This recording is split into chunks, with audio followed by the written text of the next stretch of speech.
মিয়া ইয়া আইয়ুহাল্লাযীনা আমানু দুখুলু ফিস সিলমি কাফা। ঈমান ও ইসলাম যখন একই জায়গায় আসে তখন ঈমানের অর্থ হয় বিশ্বাস আর ইসলামের অর্থ হয় বাহ্যিক আমল। জোরে বলেন কি? ইসলামের অর্থ হয় কি? ইয়া আইয়ুহাল্লাযীনা আমানু দুখুলু, ইসলামের মধ্যে পরিপূর্ণ প্রবেশ করো, উযু করো, গোসল, নামাজ, রোজা, পর্দা, যাকাত, টুপি, দাড়ি, সব কিছু। উদখুলু ফিস সিলমি কাফা, পরিপূর্ণ আমল করো। রাগ করিয়ে না, হে আমার বাবারা, হে আমার চরমোনাই বাবারা, হে আমার মুসলমান বাবারা, এ আমার পর্দার মা বোনেরা, আমরা আগেই বলেছি আমরা এখানে দাওয়াত দেওয়ার জন্য আসছি, ক্ষমতা বাড়াবার জন্য নয়। ক্ষমতার জন্য এখানে চরমোনায় দল বানাবার জন্য আসি নাই। জনাবে মুহাম্মদ রাসূলুল্লাহ সাল্লাল্লাহু আলাইহি ওয়াসাল্লাম দুনিয়াতে কেন আসছেন? আল্লাহ ভোলা লোকদেরকে আল্লাহর সাথে মিলাইয়া দেওয়ার জন্য। কি করার জন্য? উমারের এক সময় আল্লাহর পরিচয় ছিল না, মাওলার সাথে মিলাইয়া দিছে। আবু বকর একদিন আমার মাওলাকে চিনত না, আমার মাওলার পরিচয় দিয়া দিছে। ওসমান রাদিয়াল্লাহু এক সময় মাওলাকে চিনত না, তার সোহবতে গিয়ে আমার মাওলার প্রেমে পড়িয়া গেছে। আলী রাদিয়াল্লাহু আমার মাওলাকে চিনত না, 10 বছর বয়সে। তোমার বয়স কত? কত? 10। দাঁড়াও, এই যে দেখেন, ওদিকে ফেরো। এই আলী রাদিয়াল্লাহু তাআলা এই 10 বছর বয়সে, এই 10 বছর, এই 10 বছর বয়সে আমার মাওলার প্রেমে পড়িয়া গেছে। এই মাত্র 10 বছর। আর তুমি এখনো বড় হও না, জাহেল, এখনো বড় হও না। আলী রাদিয়াল্লাহু এই 10 বছর বয়সে আমার মাওলার পাগল। নবী আলাইহিস সালাতু ওয়াস সালামকে যখন হত্যা করার জন্য কাফের একত্রিত হইছে, আলী রাদিয়াল্লাহু তাআলা আনহুকে তার বিছানায়, নবীর বিছানায় শোয়া দিছে। পাগল হয়ে গেছে। আজকে তুমি আমি এখনো বড় হই নাই, অথচ ইসমাইল নবী আলাইহিস সালাত, এই যে সামনে কোরবানি আসতে আছে, ইসমাইল নবী আলাইহিস সালাতু ওয়াস সালাম ফালাম্মা বালাগা মাহু সাইয়া, মানে যখন বাবার পিছনে চুপ দেয় পারে, একটু সাহায্য করতে পারে, 6 বছর হোক বা 7 বছর হোক, নাকি এই ছোট্ট বয়স, এই 6, 7, 8 বছর বয়সে ইসমাইল আলাইহিস সালাতু ওয়াস সালাম মাওলার প্রেমে পড়িয়া, কার প্রেমে? মাওলার প্রেমে পড়িয়া ছুরির নিচে নিজের গর্দানকে ঝুঁকাইয়া দিছে। তুমি আমি এখনো বড় হইনি, ওরে গাধা। তোমার বয়স কত? 17 বছর বয়স কার? তোমার বয়স কত? 17। নাও তারও। মোহাম্মদ বিন কাসিম, ঘোরো এদিকে। এই মোহাম্মদ বিন কাসিম রাহমাতুল্লাহ 17 বছর বয়সে, কয় বছর? বছর। এই 17 বছর বয়সে মাত্র 5000 সৈন্য নিয়া, কত হাজার? এই 17 বছর বয়সে মাত্র 5000 সৈন্য নিয়া রাজা দাহিরের 1 লক্ষ সৈন্যের বিরুদ্ধে বিজয় অর্জন করছে। আর তুমি আমি এখনো বড় হইনি। তুই মুসলমানের সন্তান না বেঈমানের সন্তান আমি জানি না। চন্দন জন্ম হয় চন্দন হইয়া, ডায়মন্ড জন্ম হয় ডায়মন্ড হইয়া, সেগুন গাছের জন্মই সেগুন গাছ, মুসলমানের জন্মই মুসলমান। মুসলমান, ইন্নানি মিনাল মুসলিমিন, আমি মুসলমান। তুমি কিসের মুসলমান? কিসের মুসলমান তুমি? হ্যাঁ, মুসলমান। হযরত মুআজ রাদিয়াল্লাহু আনহু, ছোট্ট 2টা বাচ্চা, আফরা 2 সন্তান, আফরার 2টা ছোট্ট ছোট বাচ্চা নবী আলাইহিস সালাতু ওয়াস সালামের কাছে নিয়ে আসছে, বগল জাদা করে হাতে ধরিয়া নিয়ে আসছে। ইয়া নবী আল্লাহ, ইয়া রাসূলুল্লাহ, আমার স্বামী নাই, বড় সন্তান নাই, কিচ্ছু নাই, 2টা বাচ্চা আছে, যুদ্ধের ময়দানে নিয়ে যান। নবী আলাইহিস সালাতু ওয়াস সালাম বললেন, আফরা, এখন ওদের যুদ্ধের বয়স হয় নাই, তলোয়ার চালাতে পারবে না, সেই বয়স তো হয় নাই।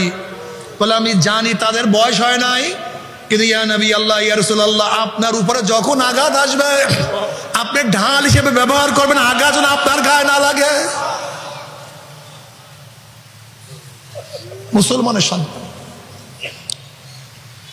আব্দুল্লাহ ইবনে আব্বাস অল্প বয়সে আমার মাওলার প্রেমে পড়ছে। আব্দুল্লাহ ইবনে ওমর অল্প বয়সে আমার মাওলার প্রেমে পড়িয়া গেছে। আব্দুল্লাহ ইবনে মাসউদ, আব্দুল্লাহ ইবনে জুবায়ের, সব অল্প অল্প পয়সা আমার মাওলার পাগল, সব ছোট ছোট। হাসান হুসাইন রাদিয়াল্লাহু আনহুমা অল্প পয়সা আমার মাওলার পাগল, মাওলার প্রেমে পড়ছে।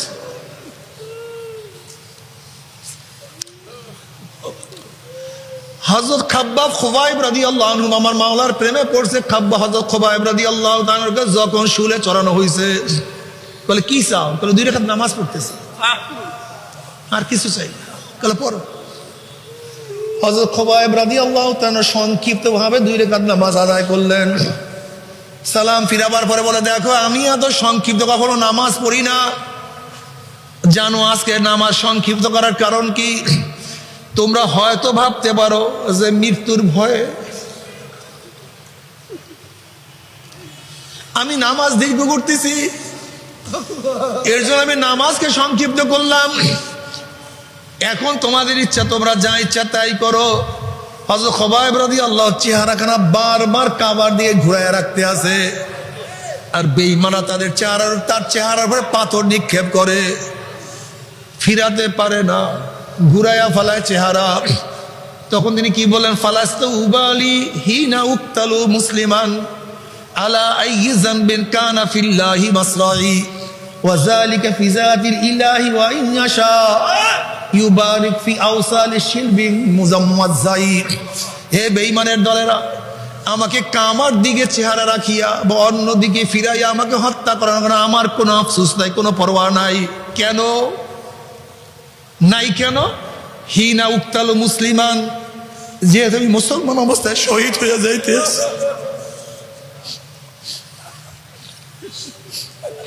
আমি মারা যাই মুসলমান অবস্থায়।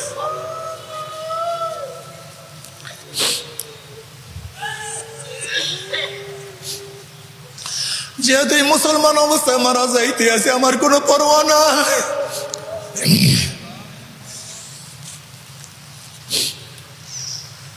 আলা আইয়ি যামবিন কানা ফিল্লাহি মাসরাই, আমার প্রত্যেকটা রক্ত কণিকার বিনিময় আমার মাওলা আমাকে পরিপূর্ণ যাজা, আমাকে পরিপূর্ণ নিয়ামত আমার মাওলা দান করবে। ও আমার যুবক বাবারা,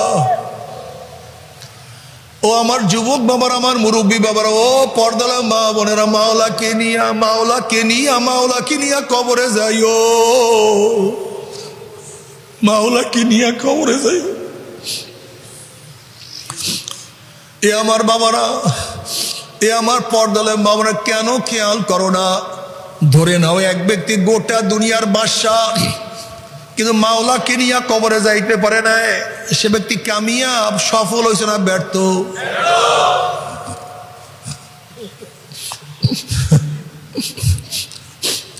গোটা দুনিয়ার বাদশাহ, গোটা দুনিয়ার মালিক, কিন্তু মাওলাকে নিয়া কবরে যদি না যায়, সে ব্যক্তি ব্যর্থ হয়, সফল হয় না। আর এক ব্যক্তির টাকা নাই, পয়সা নাই, জায়গা নাই, জমি নাই, কিচ্ছু নাই, কেউ চিনেও না, সালামও দেয় না, কালামও করে না, বসতেও বলে না, খানাও দেয় না, কিচ্ছু নেই। কি যদি মাওলাকে নিয়ে কবরে যায়, সে সফল না ব্যর্থ? মাওলাকে নিয়ে যদি কবরে যাইতে পারো, সফল হয়ে যাবা। ও জ্ঞানী বাবারা, কত বাসা ব্যর্থ হয়ে যাবে। ও আমার বাবারা, কত ক্ষমতাসীন ব্যর্থ হয়ে যাবে, কত টাকার মালিক ব্যর্থ হয়ে যাবে, কত সুন্দর চেহারার মালিক ব্যর্থ হয়ে যাবে, কত সম্মানিত মানুষ ব্যর্থ হয়ে যাবে, আবার কত গরিব মানুষ, বেলাল হাবশির মতো গরিব, খুবাইব খাব্বাবের মতো গরিব, শোয়েব সোহেলের মতো গরিব, কি যে বাদশা হইয়া যাবে আমার মাওলা ছাড়া কেউ বুঝাতে পারে না। আল্লাহ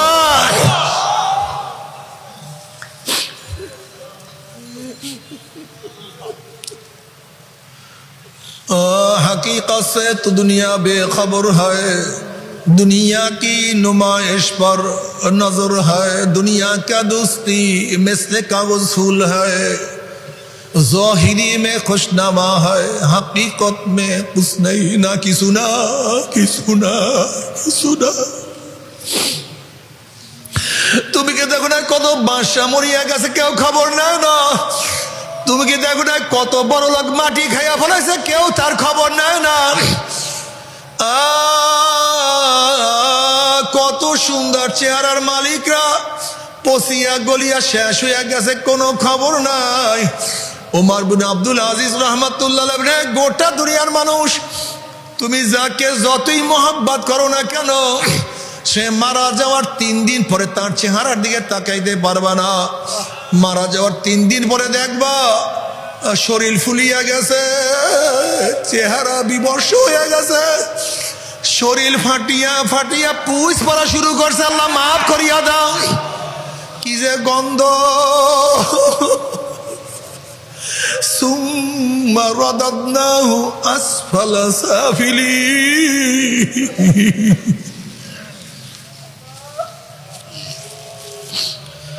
একটু খেয়াল করিয়া দেখো, যে মাকে এত মহাব্বত করি, মা মারা যাওয়ার 3 দিন পরে তার চেহারার দিকে তাকানো যাবে না। যে বাবাকে এত মহাব্বত করি, যে সন্তানকে এত মহাব্বত করি, যে স্ত্রীকে এত মহাব্বত করি, যে স্বামীকে এত ভালোবাসি না, কিছু না কিছু না।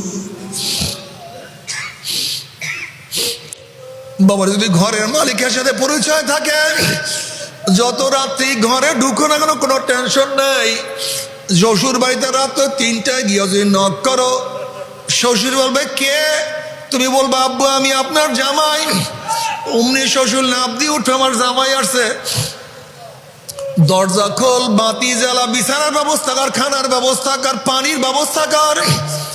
এত রাতে জামাই কেন আসছে, কোন বিপদে পড়ছে? যেহেতু ঘরের মালিকের সাথে পরিচয় আছে, যত রাত্রি ঢুকো না কোনো টেনশন নাই, কোনো চিন্তা নাই। কিন্তু খোদা না খাস্তা যদি ঘরের মালিকের সাথে পরিচয় না থাকে, যদি রাত্র 3টায় নক করো, অমনি পরিচয় দিতে না পারলে চোর আসছে, ডাকাত আসছে, ওকে মার, ওকে ধর, ওকে কাট, ওকে বান। যেহেতু ঘরের মালিকের সাথে কোনোই পরিচয় নাই, এ আমার বাবা যদি কবরের মালিকের সাথে পরিচয় করিয়া কবরে যাইতে পারো,